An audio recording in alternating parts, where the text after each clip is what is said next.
Okay, we're back with another episode of the Press Box Podcast. This is episode number 76, and today we're going to discuss the Masters Tournament, the 85th Masters Tournament, which was just concluded this past weekend.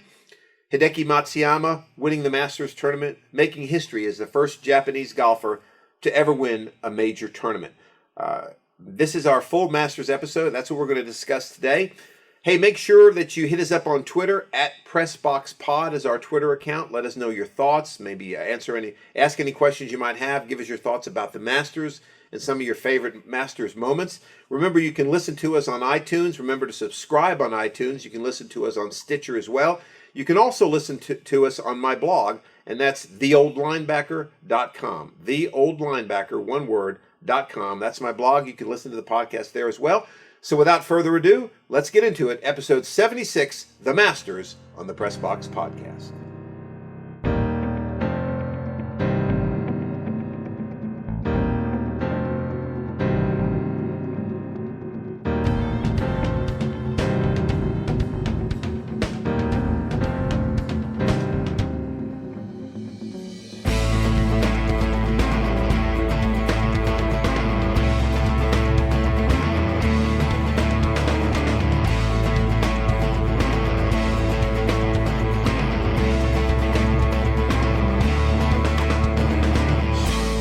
Okay, welcome back to the Press Box Podcast.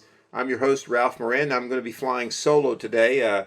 Our other co-host, Justin Miranda, is out of pocket. But I will be joined by my producer, Nathan Miranda. And today, this is episode number 76 of the Press Box Podcast, if you're counting at home. And today, we're going to be talking about the Masters. The Masters was concluded this past weekend. Hideki Matsuyama from Japan made history, becoming the first Japanese golfer to win a major professional tournament.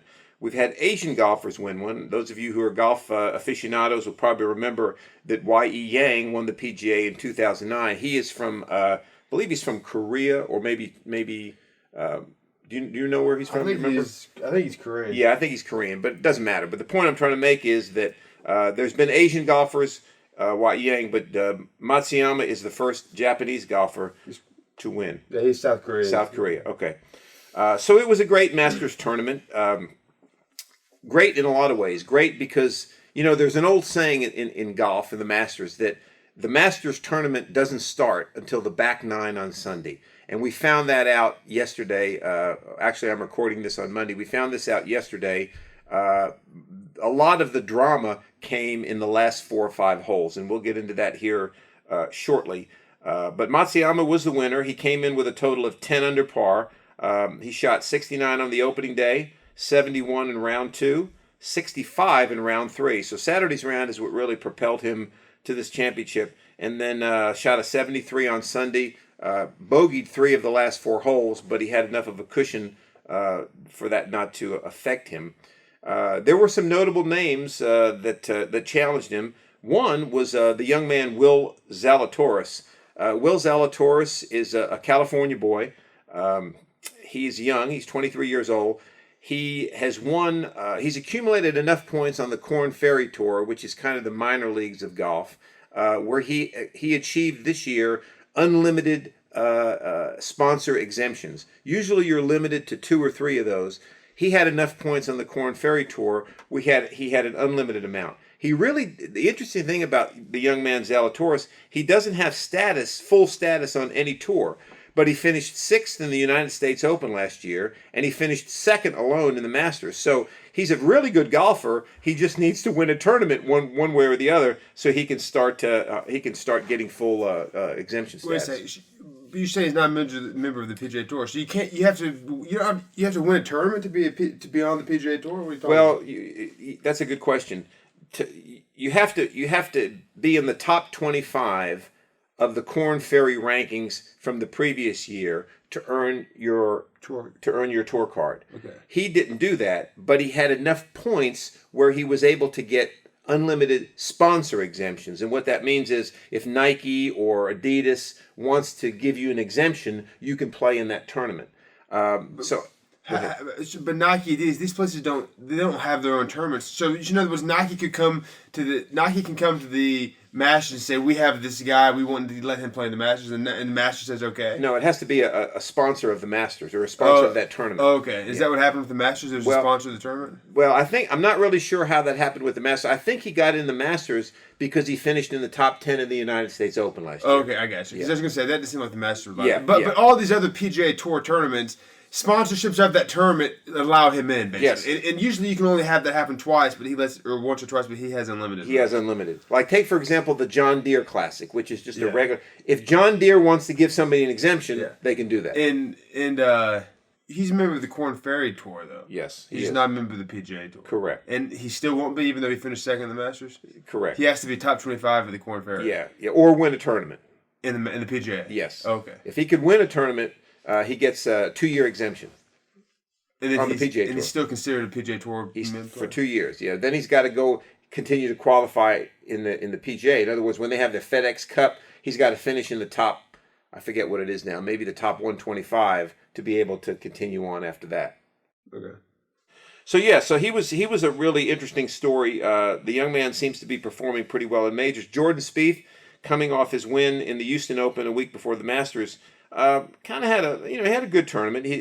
The putting woes is what hurt Jordan Spieth on Sunday. Hit some really quality shots, missed a lot of putts inside 15 feet, which if you're a professional golfer, you really can't do that. He finished 7 under, tied for third with Xander Schauffele.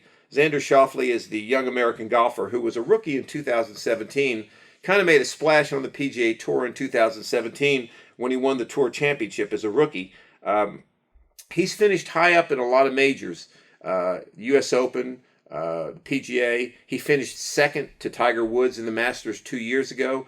He just can't seem to get over the top, and that's hard to do.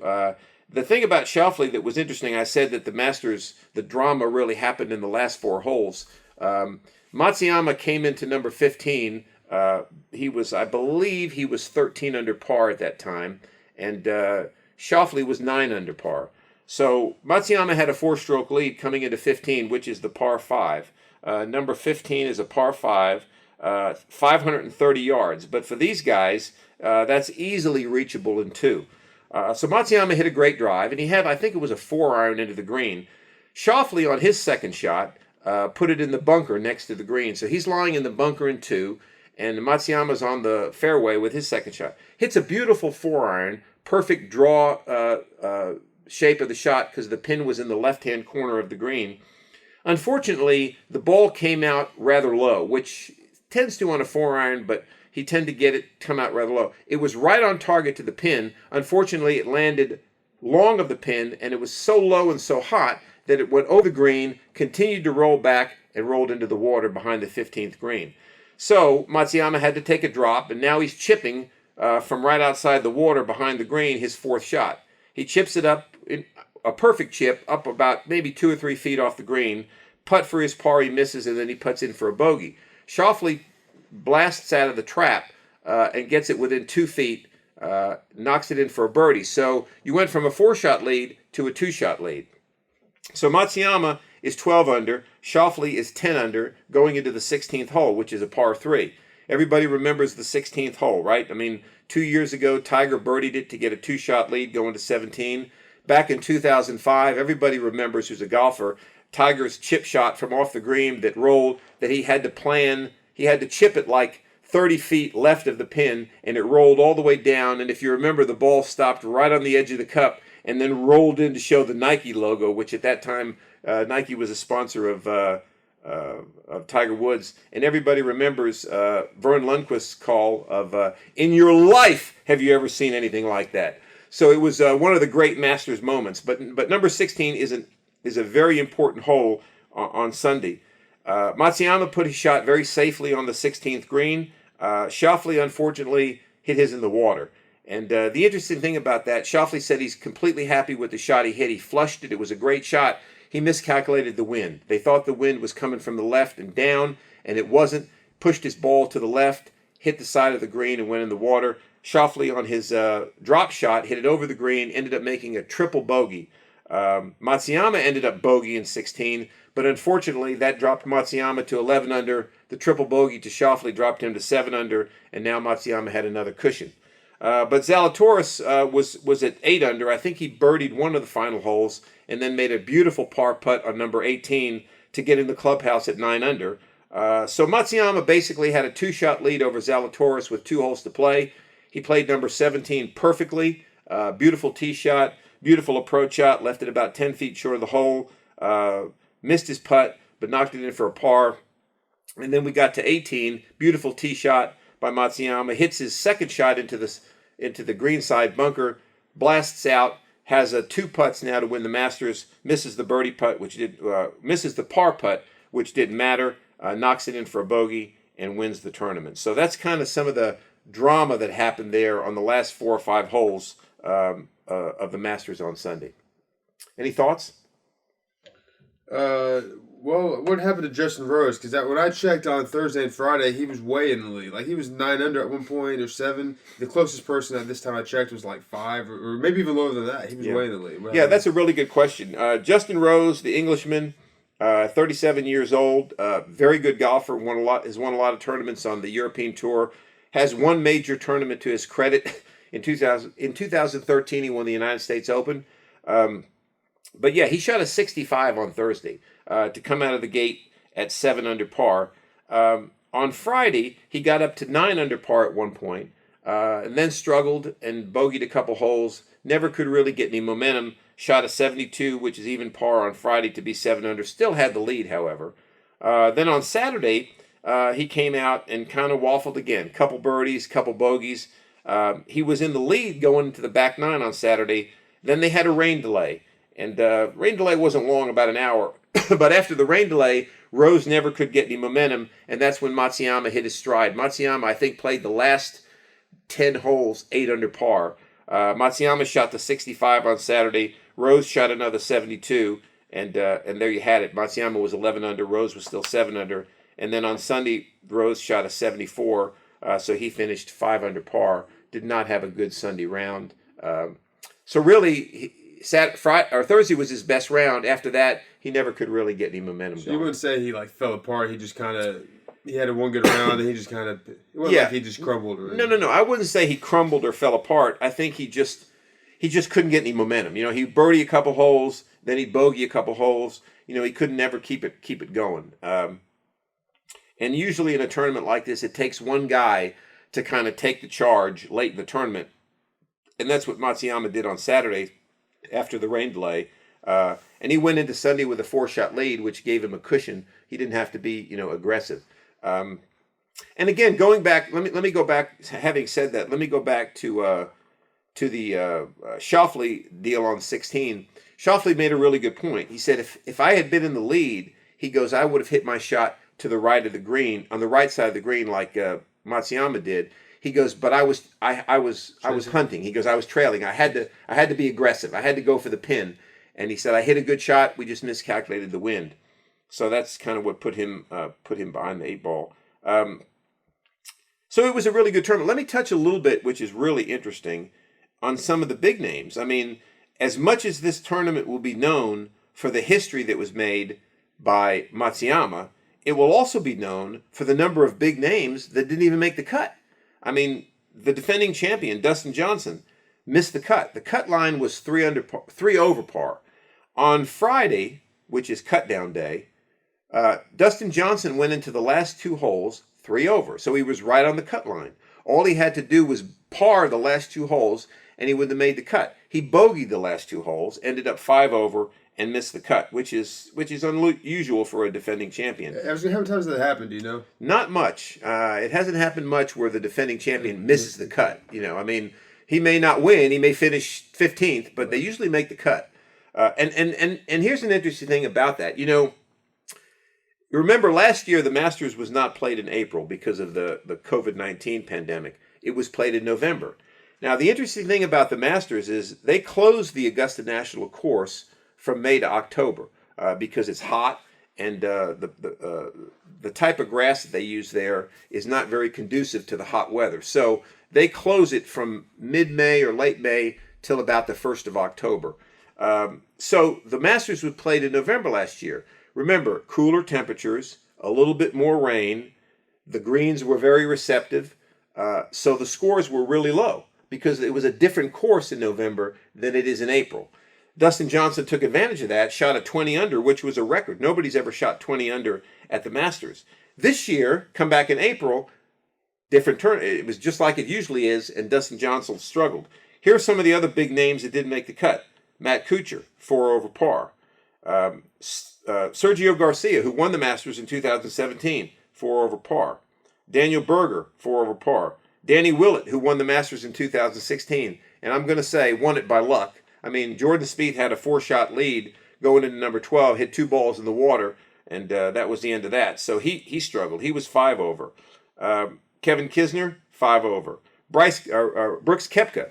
You know, everybody remembers Brooks Koepka, right? He has 4 major tournaments, won the PGA back-to-back years, won the U.S. Open back-to-back years.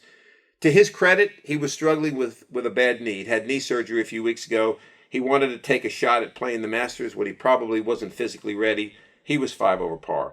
Dustin Johnson, I've already alluded to, 5 over. Lee Westwood missed the cut at 5 over. Rory McIlroy missed the cut at 6 over. He shot a 76 on Thursday and backed it up with a 74 on Friday to miss the cut.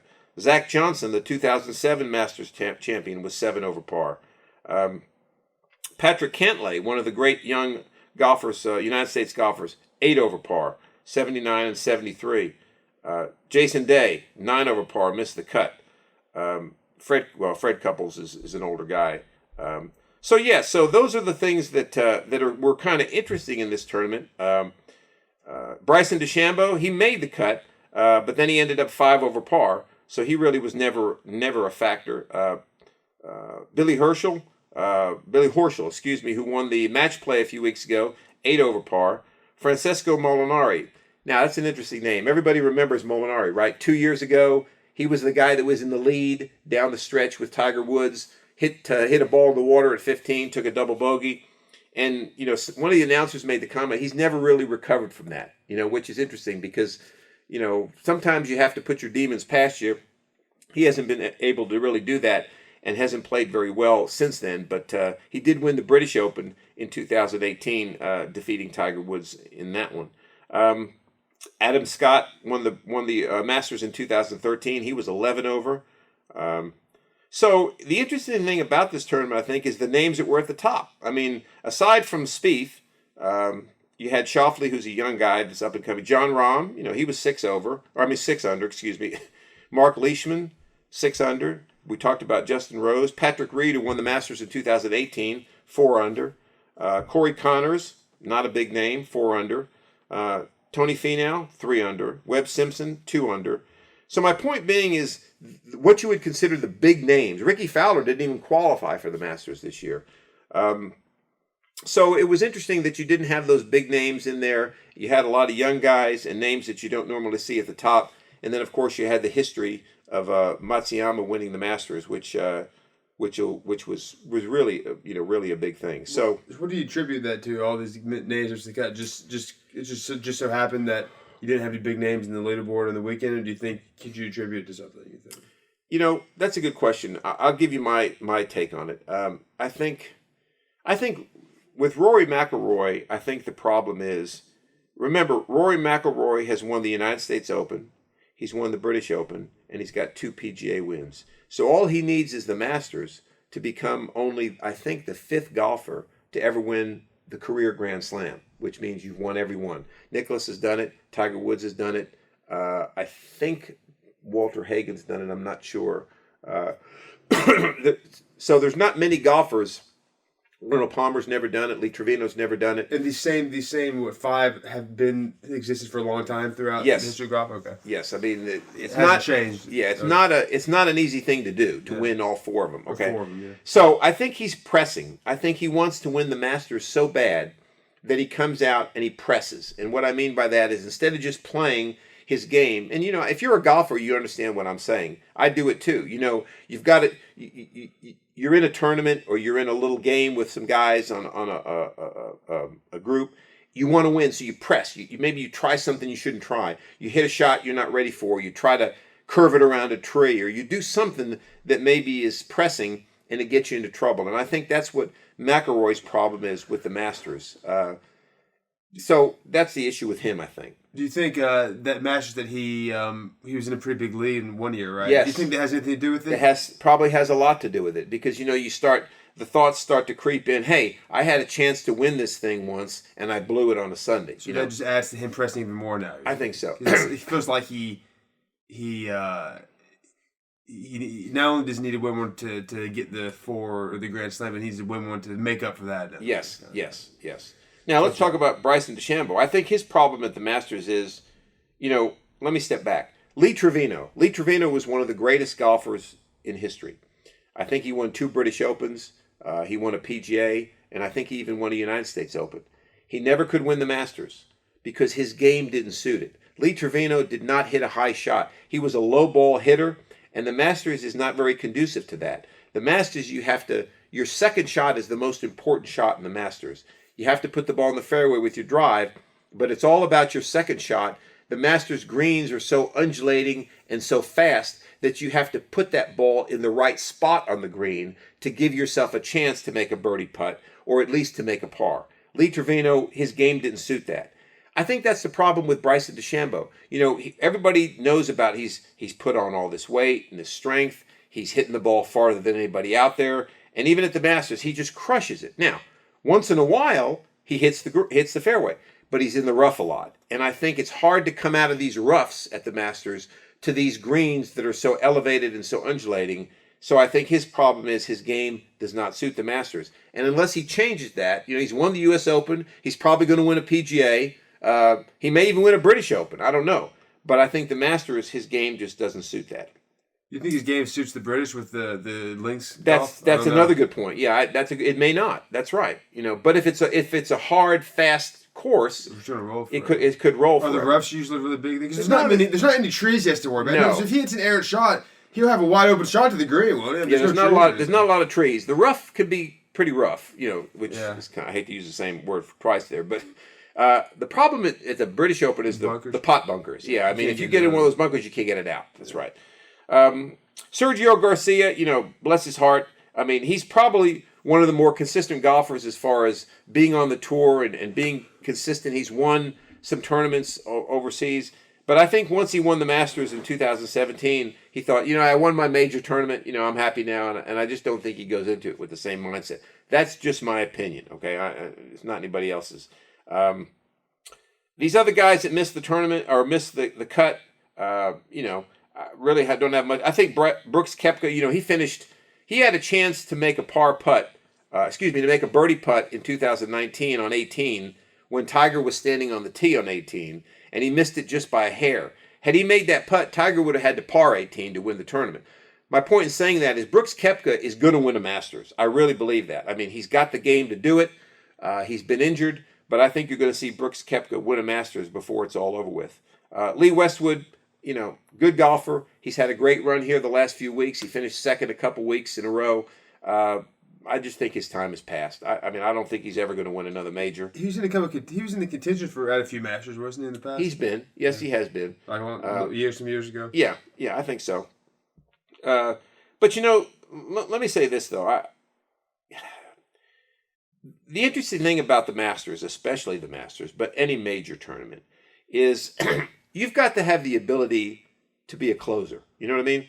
I mean, Tiger Woods, when he has the lead, Tiger Woods is going to win. I mean, you look at what he did 2 years ago. Okay? I mean, he played smart.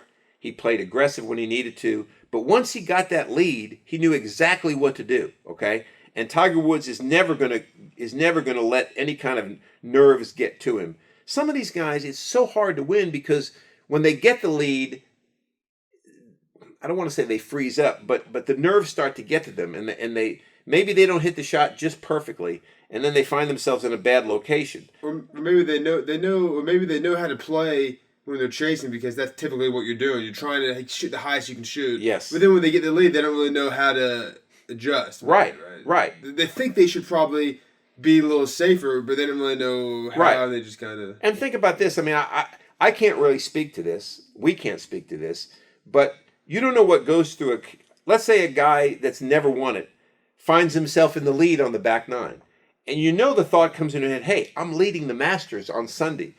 how do they react to that? Right. You know what I mean? Yeah, yeah. I can only imagine. Like I said, you have to think. Okay, make sure I, don't hit any shots, don't take any chances. You know what I mean? Make sure you play. But then when you're thinking that, I would believe you probably start to tense up a lot because you're thinking just hit it right in the middle of the green. Right. And that probably affects you. You hit bad shots because you tense. Right. I mean, I feel like you have to get a balance of like still being loose and relaxed, like you have nothing to lose, but also playing your shots out where you're hitting in the safe parts of the greens and the fairways. That's right. And that's difficult. I mean, I can speak to being a golfer. Sometimes on the course when I stand over a shot, I'm thinking, okay, I got to put this on the green. Well, that's not the right thought. The thought is I'm going to make a good swing, right? I'm going to just focus on the swing.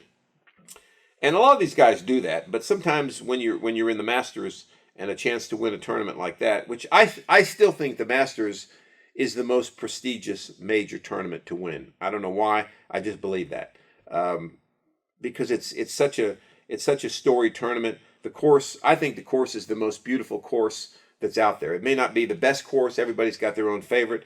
I think it's the most beautiful course and one of the more challenging courses that's out there.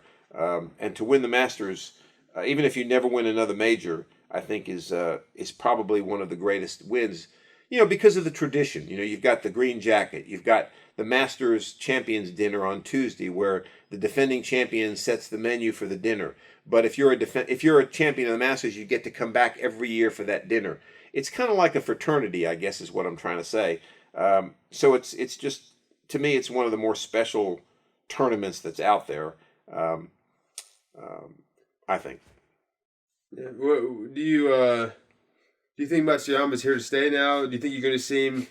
Is he the next star of golf? Yeah, that's. Or is he already a star? No. That's a really good question. He's ranked. He was ranked 25th in the world. Okay, which is not real high for a guy that wins the Masters. He's really never finished. Back in, I want to say it was 2018. I'm pretty sure when Justin Thomas won the PGA. Matsuyama had the lead on Sunday in that tournament and couldn't hold it. But outside of that, he's never really finished very high in a major. And here he comes out and shoots this marvelous round on Saturday and wins the Masters. So, yeah, how will he react from this? I mean, will he take it the next step, or will he kind of rest on his laurels? We don't know, right? We just don't know. And, it takes a tremendous amount of pressure off him because the Japanese, he's like a rock star in Japan even before this. So now he's going to be like, almost like a mini idol in Japan because he's done something that no other Japanese golfer's ever done. How does he react to that? Does he soften up or does he harden up and say, hey, I want to win more? We don't know, I wouldn't call him up and coming. I think he's been a great player. He's won a World Golf Championship. Okay. He's there. Has he been around a lot? I know you said the major. He hasn't been around high on too many majors except for that PGA. But has he been last couple of years? Has he been winning tournaments, just regular tournaments much, or has he been? Not a lot. No, I mean he's been in contention, but he hasn't won a lot. Okay. He's won a few, and like I said, he's won a World Golf Championship, which is a pretty big tournament to win. But I guess if you had, I know you said we'll see how he reacts, but if you had to make a prediction, do you think he's the next star of golf? Because I think of Spieth. Spieth won more than just one Masters. He won a few majors in the span of a couple of years. But then now, I guess you could still say Spieth's a star, right? But he's not really like the type of star I think that people thought he was going to be for golf. Would you agree with that? Yeah, I would agree with that because he went 4 years without winning anything. Yeah, I guess he's not like no one's going to be the next Tiger Woods, but you know what I'm saying. He's not like the new. Would you call Spieth like the face of golf? I wouldn't call him that. No. Do you think Matsuyama could be? Do you think he will become something like that, like the new face of golf, a new star? I don't think so because he's not of this country. You know what I mean? And I think the PGA Tour is a United States tour. Okay. And I think, again, this is my opinion. I don't think a foreign golfer can become the face of golf. Yeah. Okay. Now if he comes out and wins a couple more majors this year, or even one more this year. And goes on to win 6, 7, or 8 majors, who knows? But I think right now, if you look at the PGA Tour, I think the guys that you have to consider to be the face of golf right now would be Dustin Johnson, would be Brooks Koepka, would be Justin Thomas, and maybe Jordan Spieth is starting to get back into DeChambeau? He's not. I don't think he is. I He's mean, the biggest name. I feel like he's the biggest name. He's the biggest name out there right now because of what he's trying to do. Okay. He's trying to change golf. I mean, he's hitting. Golf is a game where you play, put your ball in the fairway, second shot to the green. DeChambeau's saying, I don't care about that. I'm going to hit it as far as I possibly can. I don't care if I'm in the fairway. I don't care if I'm in the rough. I don't care where I am. If I've got 30, 40 yards to the green, I can handle that. Okay? That's not how golf's always been played. And it's interesting, go back to McIlroy. McIlroy has hurt himself the last couple of years because he's come out and admitted that last year when DeChambeau, McIlroy had been the leader in driving distance on the PGA Tour. He was the guy that had the long. DeChambeau blew past him. McIlroy tried to keep up with that, and I think it altered his swing, and he's got himself into trouble. So we're going to see what happens with DeChambeau. I mean, he did win the U.S. Open last year. If he can win another major this year, I think he will become that player. But who knows? Right now, you think it's Dustin? Those guys you named: Dustin Johnson, I think Koepka, Thomas. Yeah, I think they're the guys right now. They're kind of the stars right now. Yeah. I think the problem though today is you got to. Of course, Tiger Woods. Anytime he's playing, he's the star of golf. He's the star of golf. I mean, Tiger Woods. See the difference between these guys and even Tiger when he's not Woods. playing, he's still the face of golf. As long as he's alive, he's the face of golf. Yeah, he is. But I think the PGA Tour is looking for the next guy that can carry them to the next level. That's what I was kind of saying. Yeah, because let's face it, the future of golf. Tiger Woods was a different character, right? Tiger Woods, the amount of fan following he got was unheard of, and what Tiger Woods did for the game of golf was unmatched by anybody. I mean, Jack Nicklaus and Arnold Palmer, when they had their little battles back in the 60s, yeah, it advanced the game of golf, but baseball was still the king back then, and golf was kind of still in its infancy. But what Tiger Woods did, he did a lot of things. His ability to win like he did and to bring golf up to the level where people came out and followed it, raised the amount of sponsors, raised the amount of money. I mean, the purses now in these tournaments are at a level that they've never been before, and that's because of Tiger Woods. Okay, so he was able to do. He also is the reason why those other guys I just named, Dustin Johnson, Jordan Spieth, Dustin Johnson, Justin Thomas, Spieth, John Rahm, Matsuyama. I mean, they asked Matsuyama last night what got him into the game of golf. What did he say? Jack Nicklaus in his yellow shirt, Tiger Woods in his red shirt. Tiger Woods brought athletes to the game of golf. And what I mean by that is if you looked at golf back in the 50s, 60s, 70s, and even the 80s and 90s, okay, golfers were not what I would call athletes. They were guys that were, flexible, they could swing the golf club, but they didn't play any other sports. Today, you have guys like Dustin Johnson, John Rahm, DeChambeau, Koepka. These are guys that played they were basketball players, they were football players, but they wanted to play golf because when they were young, Tiger Woods was in his heyday, okay? So Tiger Woods not only raised the amount of money that's on the tour, he brought a lot of young golfers into the game of golf because when he was in their heyday, these guys were 9, 10, 11, 12 years old, and they grew up idolizing Tiger Woods. So you're never going to see another player like that. Okay? I wasn't suggesting that. Yeah, I know you weren't, but I'm just reiterating that fact that that's not going to happen. But I think, and I don't think, and to answer your question maybe a little bit better, I don't think you're ever going to see one guy become the face of the game again. Like it was at one point. Okay. I think it's going to be a group of guys that pass it back and forth depending upon their success in a given year or a given stretch of years. But you would say even before Tiger Woods, there was always one guy, right? It was arguably, you could say it was Jack Nicklaus. It was Nicklaus, but before him, you could say it was what's his name? Palmer. Yeah. Right. I mean, like there's always one guy kind of, but you think that's just over with? Yeah, I think it's over with. Okay. I really do. Remember Palmer was the guy for a while, but then Nicklaus challenged him, and it was Nicklaus and Palmer. But that was during the transition from Palmer to Nicklaus. Well, yeah. And then Nicklaus and Tiger didn't really overlap. No, they did. No, it just so happened that Palmer and Nicklaus overlapped. Yeah, it did. Yeah. But then it was Nicklaus. He was the face of golf. And then it was Tiger. He was the face. But that's you're true. saying now it's just going to be a handful of guys who none of them are huge stars, but they're all kind of pretty popular. And I think part of the reason for that, Nathan, is that back when Palmer and Nicklaus were battling it out, and even when Tiger came on the tour, you didn't have the influx of these foreign golfers. There were still good foreign golfers, but they didn't play on the PGA Tour a lot. Now you've got so many golfers from other countries, Australians, Spaniards, Frenchmen, Englishmen, Japanese. And these guys, they come into America and play on the PGA Tour some, but then they go play in the European Tour. So you're never going to have that one guy anymore because you got such an influence around the world now of golf. I think that changes it a bit. You know what I mean? Mm-hmm. So anyway, that's kind of my take on it, and it was a great Masters. I mean, I enjoyed watching it. Nothing will ever top the Masters from 2 years ago. I mean, there's no way. The Tiger Woods influence, and it's interesting.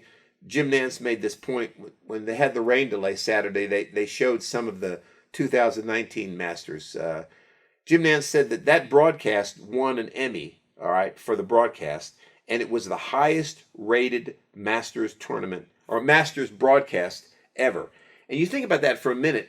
Why is that? Obvious, Tiger Woods, right? And then for him to win it was really unbelievable. When you say broadcast, you mean like just on that Rated. last Sunday? That Sunday broadcast. That Sunday yeah. broadcast. Yeah. What did it mean? Yeah. Have you heard? I was interested. Because everyone. Tiger was obviously expected to play this year, right? He was. Well, he was hoping he was. Right. Yeah. Well, yeah. So, have you heard what were the ratings like this year? Since I haven't heard yet. Yeah, it hasn't come out yet. But I'm going to guess that they weren't that high. Because the names weren't. Yeah. Yeah. What was the deal in November? He didn't play, Tiger. He did play in November. He didn't win. Okay. Yeah, he made the cut, but he didn't. Yeah. He didn't. He was But we didn't even know if he was going to play in this Masters. He was coming off that back surgery. Okay, so he didn't know if he was even going to play. He was hoping he would. Okay. Yeah. So the 85th Masters is in the books. Hideki Matsuyama becomes the champion of the Masters, making history, the first Japanese golfer to win a major tournament. And now all the eyes will turn to the PGA tournament, which is coming up next month. It'll be at Kiawah Island in South Carolina, which is an interesting place. The last time they had it there was in 2012, I believe, and that's Rory McIlroy won that one. So it's going to be an interesting tournament because it's so different from the Masters. I mean, it's kind of on the water in South Carolina, Kiawah Island. In fact, I think it may be in Georgia. I take that back. Kiawah Island is in South Georgia. So it'll be an interesting tournament to see how these guys compete, which golfer's game is suited better to that tournament. So that'll be interesting to see. I think it'll be interesting to see how guys like Justin Rose, if he plays in it, which I'm sure he will. He's had so much heartbreak at the Masters. I mean, he finished second a couple times. He's had the lead many times in addition to this week. So how will he come out? Will DeChambeau, will he be able to compete a lot better in this one because of the fact that you don't have the greens that you have at Augusta? Who do you think's the favorite then, based on the course and what's just happened at the Masters? Yeah, that's think Matsuyama has to be the favorite? Well, I don't know if he's going to be the favorite or not. I mean, I bet you Dustin Johnson will be the favorite. I mean, I think he's still got the game right now to win on a course like that. Okay. I think McIlroy, he's won there, so I think he'll be definitely in the mix. I think Jordan Spieth's game is suited to that course. But this year, at least, we're getting on a regular schedule. After that, we'll have the U.S. Open in June. Bryson DeChambeau will be the defending champion. And then we'll have the British Open finally in July. And they did not contend at the British Open last year. They canceled it rather than reschedule it like the three American majors were. Shane Lowry is the defending champion. Of course, he won it back in 2019. He missed the cut here at Augusta as well. So we'll see if he can come out there and defend his tournament or defend his championship. So it'll be interesting to see. I mean, a lot of questions to be asked. Where does Matsuyama go from here? Does DeChambeau get back on track? Does Koepka start to reiterate or reinforce his dominance once his knee heals up? Does Spieth continue his comeback? Is McIlroy able to put the ghosts of Augusta behind him and come out and play at a level that he's used to playing at? Will Zalatoris, I mean, he seems to be the up-and-coming young golfer. Does he continue on and become a force and finally get status on the PGA Tour? Lots of questions, but nothing's like Masters Week. I mean, it's one of my favorite weeks in golf. So that's going to be episode 76 for you as we talk about the 85th Masters. Remember our Twitter account at PressBoxPod. Hit us up. What is your favorite Masters moment? I think that's a question that maybe we could put up there. Maybe we can put a few things up there to give some options. But hit us up on Twitter, even if you just have to tweet to us. What was your favorite Masters moment? I can think of a lot of them. I mean, of course, I'm quite a bit older. I'm going to rattle off a few of the ones that I remember that I think are some of the great Masters moments. In 1975, when Jack Nicklaus won the Masters, he had a birdie putt on number 16. I think he was tied for the lead at that time. I don't remember exactly. He had a birdie putt that was about 35 feet, and he sunk it. And the roar at Augusta was so great that Tom Weiskopf, who was on the tee waiting, was just rattled. He even admitted, he goes, after that, he goes, I knew it was over. He goes, I knew Nicklaus was going to win the tournament. That was a great Masters moment.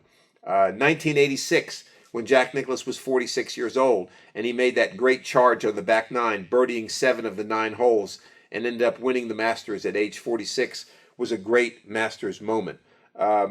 Tiger Woods winning his very first Masters, shooting, I think it was 12 under par, and just demoralizing the field. And the interesting thing about that one was Tiger at that time, he was hitting wedges into the par 5s, and nobody had ever been able to do that because nobody could ever drive the ball as far as Tiger Woods. And after that, the Masters started to lengthen the course, and the old Tiger proofing the Masters course, or Augusta National, came into play. And then, of course, who will ever forget 2005 when Tiger Woods won the Masters in a playoff with Chris DeMarco? But he would have never gotten that playoff had it not been for that chip shot that I referenced on number 16. And all of you out there who are golf fans, and even if you're not a golf fan, go on YouTube and search for that Tiger's chip shot on number 16, 2005 Masters. I watched it the other day. It still gives me chills. I mean, I know it happened. I've seen it 1,000 times. But when you watch the whole cut, and I mean from the time that Tiger gets to his ball off the green and starts to walk up and down the green, and you can see his eyes. He's analyzing, where do I need to land this? What are the angles? And then when he finally chipped it and it went to where he wanted it to and started to roll, and then Vern Lundquist, who I think is one of the greatest golf announcers out there, going, oh my goodness. He goes, oh my God. I mean, you could just hear the roar. That, to me, is one of the greatest Masters moments in history. It still gives me chill bumps. And then, of course, what's going to top 2 years ago? I mean, Tiger Woods given up for dead. Nobody ever thought he was going to win another major. Nobody ever thought he'd win another golf tournament, really. Of course, he did win one before that. But the majors, everybody thought he was done. There was no way. And he comes out and plays 4 wonderful rounds of golf, just totally in control of his swing, totally in control of his approach shots, putting the ball in the right spots, comes into Sunday 2 shots behind Francesco Molinari, goes into number 12 2 shots behind Francesco Molinari, and then from there we remember Molinari puts the ball in the water, Finau puts the ball in the water, Tiger pars it, and then of course number 15.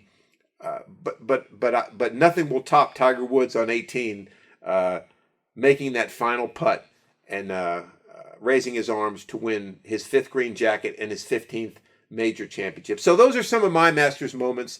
I'm sure you have some as well. So let us know what they are, because there's nothing like the Masters.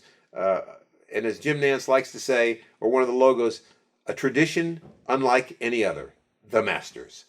So that's our Masters episode, number 76. I hope you enjoyed it. Let us know what you thought of it. Give us your thoughts. We'll be back again soon. Remember, we've got lots of things happening now. Baseball has started up. It's in full gear. So we've got the NFL draft is coming up. So lots of things coming on now that we're in April. Sports is kicking into high gear. We appreciate your listening. For my co-host, Joseph Miranda, who's not here, my producer, Nathan Miranda, we've enjoyed it on the Press Box Podcast. See you next time.